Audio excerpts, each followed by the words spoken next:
What's going on YouTube? It's Donnie Bear all day. So today I'm bringing you a blade that was sent to me from Scabber over at Choir Boys Outdoors. The channel is phenomenal. Definitely, if you are one of the 12 people on the planet who have not seen Scab's channel, go check out Choir Boys Outdoors. So he sent me this. This is made by Sheath, Indonesia. Now, when I saw it, I immediately went, oh no. And it has nothing to do with Sheath Indonesia, because he makes some wild and freaky and really, really good stuff. But this design is after that SOG Vietnam knife, which is one of my least favorite knives ever made. I've told people plenty of times, they say, oh, how come you haven't, reviewed this knife yet? And, I'll even show you what it is. This thing. And I tell them all the time, honestly, it's because I absolutely hate this knife. If it came to me for free to check out, absolutely, I would test it. My opinion on the looks wouldn't change, but who knows? Maybe it's really, really great. I thought this was kind of funny, almost too pretty to use. I think this knife is absolutely ugly. Ugly. So when I saw this knife by Sheath Indonesia and I saw that it was a pay homage type knife, it's this. It's that on a narrow blade, something only this wide, to have that. I could now, if this came down right here and then came over and you had maybe some more belly, even if it was a thick recurve, something like you took classic Bowie right there and then you added some kind of,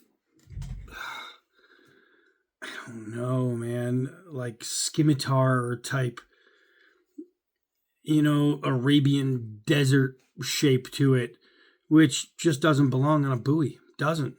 It doesn't. And then when I saw this, now this is really well done. This is super solid. It's thick. It's heavy, as it should be. But when you see this, it reminds you of every Pakistani blade that's been done that is made to break the first time you use it.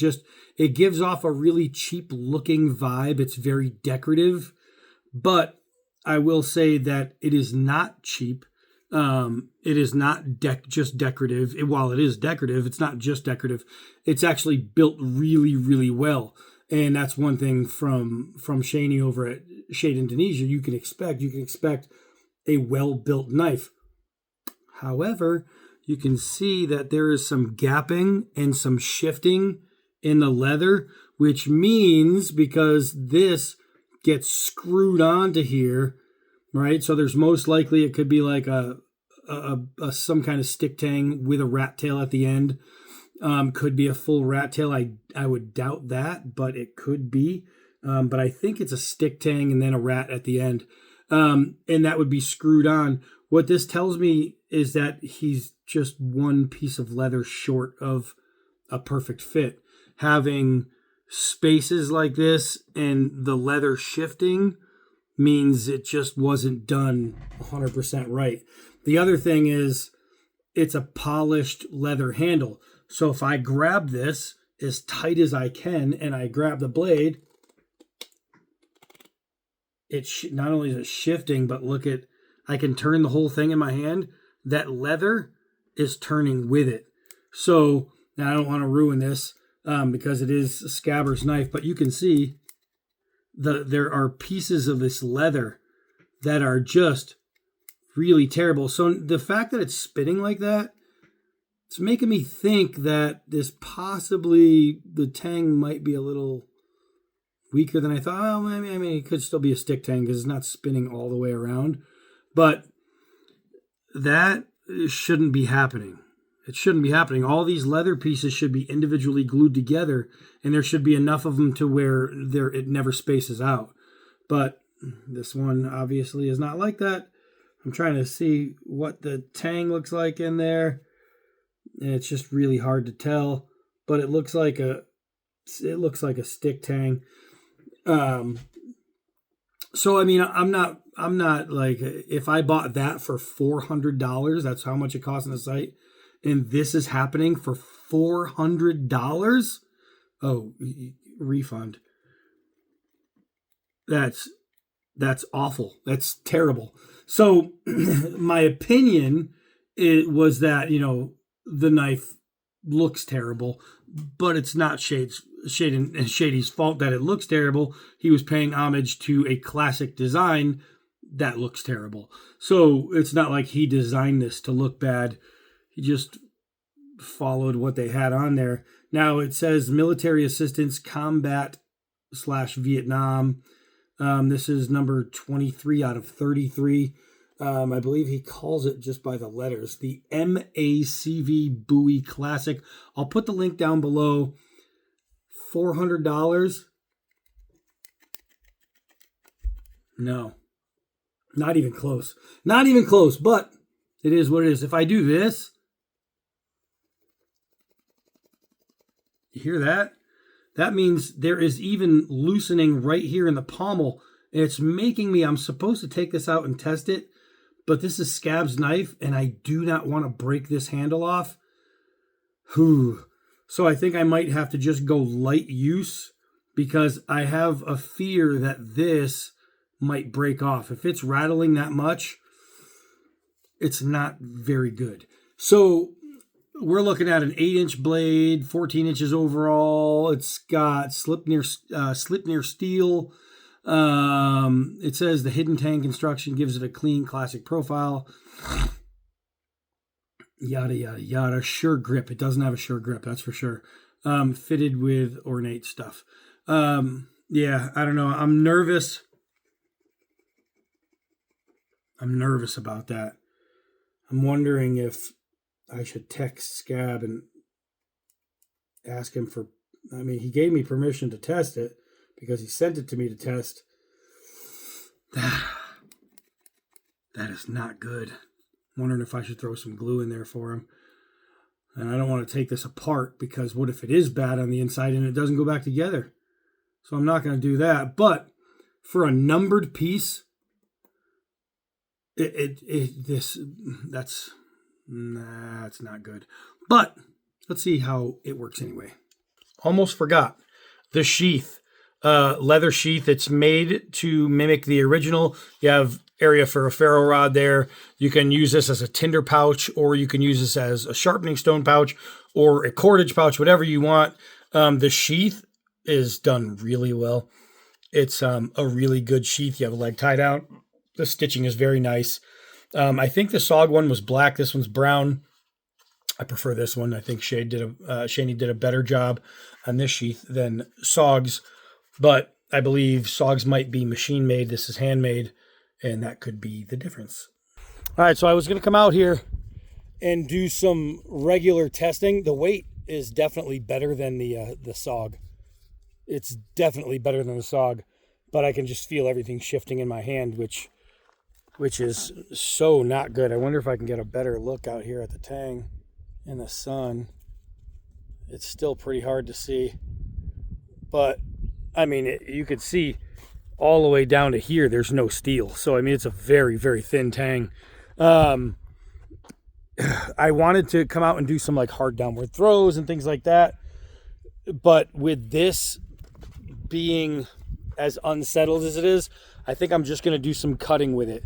Normally I'll say, but hey, is it worth the money? I can say right away, 100%, it's not worth $400. If he came out with a $150 price tag on this thing, even with its shortcomings, I'd say, wow, that sounds pretty good. But $400? No way. No way, no how. All right, so that's so disappointing. It's so disappointing because he's got so much really cool stuff, and I've never tested one of his really cool knives. What I can tell you is that he's got a really cool edge, though. That thing is freaking sharp. If you're looking for a $400 piece, it's not his fault, of ugly shape that you want to display, all right, well, $400 for a piece of art, I guess. Yeah. But this isn't going to be your field knife, not with this construction. No way. No way. Let's see. As far as your ability to feather, I know they're all falling off, but the feathers that are falling off are super, super nice. Super nice. So let's try and keep some on there and make a little bundle. Oh, I'm stabbing myself with a sliver.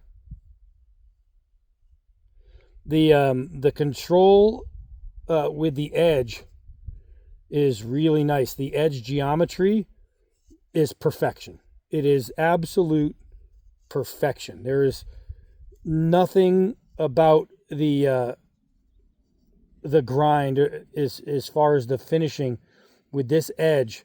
There is nothing you could complain about, and I mean that wholeheartedly. Obviously, I'm not here to kiss anybody's ass, and I'm not here to lie. I'm telling you the truth. Otherwise, I would have completely not told you about the handle. But that right there, that bundle, I'm talking, you want to make a fire, that's good. It looks like you have a 90 edge on the spine. That's good. So if you wanted to use this more as like a camp knife, like a hunting knife, kind of like how I see the K-bar utility, the K-bar, the USMC, it's a great deer knife. A great deer knife, and I can see this being exactly that. Would you spend $400 on a deer knife when you can spend $100 on a deer knife?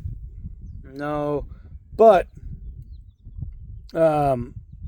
if that was your thing, if you said, "Wow, I really want a numbered piece by Shaney, but I want to use it," this thing I would absolutely be able to recommend as a cutter. In that sense of the word, I would say absolutely go ahead and use it as your hunting knife, but not so much your camping knife. Don't use it as the knife that's going to be banging and taking abuse because, well, unless this is the only one out of the 33 that happened to, because maybe the other 32 didn't get used. I don't know, but this edge is fantastic. This edge work is fantastic. I do appreciate a good edge. And, it's not his fault. The original was made this way. It was made this way. And he's trying to pay homage to a classic. And I get it. As much as I hate the classic, it's still a classic. And he did a great job not just paying homage to it, but making it look a little different, a little better. I actually think this handle, even though it's got that decorative cheap look to it, I think it looks better than the original SOG. But gosh, that edge, I don't know, it's hard for me because when you test a knife, that even before you take it out, even though this is used, Scab already used the snot out of this, so it's not like, oh, this is day one before I even took it outside, it loosened. I am not what made this thing loosen. I am not what made the leather gap. That was there. So that's there, though, not because it came out of the box like that, but Scab put on a hard use of this thing. You know what I mean? He gave this thing a workout. So it just shows that you can beat the hell out of this edge and it's going to stay absolutely prime. And the problem is you can't beat the hell out of this because it's not going to stay prime. But what it does tell me is that if I found myself a Shade Indonesia true full tang knife, I could go in with the confidence knowing that steel is going to be amazing. That edge is going to be amazing.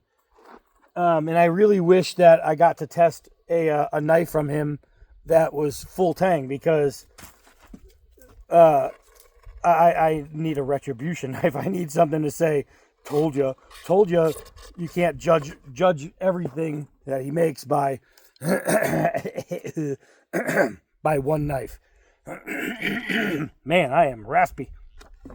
So here, just again showing the amazing edge work on this leather, rubber, mesh. It's just super simple. Super simple. I'm going to turn it sideways and go the long way, see if we can't get a nice cut without it folding. And it just tears right through. I'm not going to keep going with this just because it's not mine. And I don't want it to be in my hand when the pommel falls off. I'd rather that, happen to scab. This is so not good. That is not good. I mean, I can actually watch that flex right there. It's right here. I don't know if you'll be able to see it. It's moving. Oh, it's so disappointing. It's so disappointing. I thought maybe he would have had a plug here and it screws on from internal, but no, it stacks that way. That is so disappointing, especially with a $400 price tag. That's not something that is remotely acceptable. But I mean, if I'm going to pull a positive out of here, edge geometry. And what that tells me is, while I would never buy this knife, that tells me that I would seriously look into a different one of his knives, something built better, something full tang. I would absolutely 100% check out a Sheath Indonesia product that was full tang. Leather stacked, not going to do it. This thing, again, not his design. That just doesn't do it for me. Oh, that is terrible.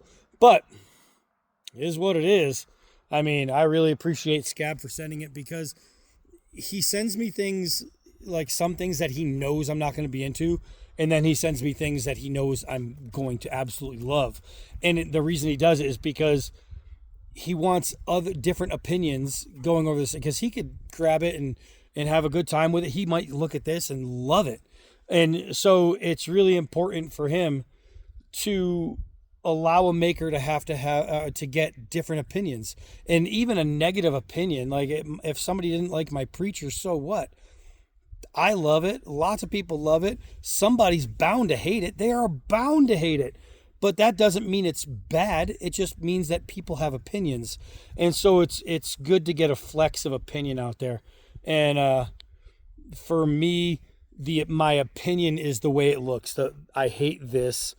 I don't like the way this looks.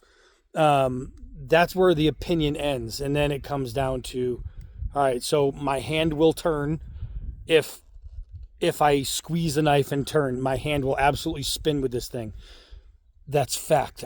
I'm not making that up. These are not done very well. It's not tight. The tolerance is not done right. That's not my opinion. That is fact. I'm showing you. These are solid. That's not my opinion.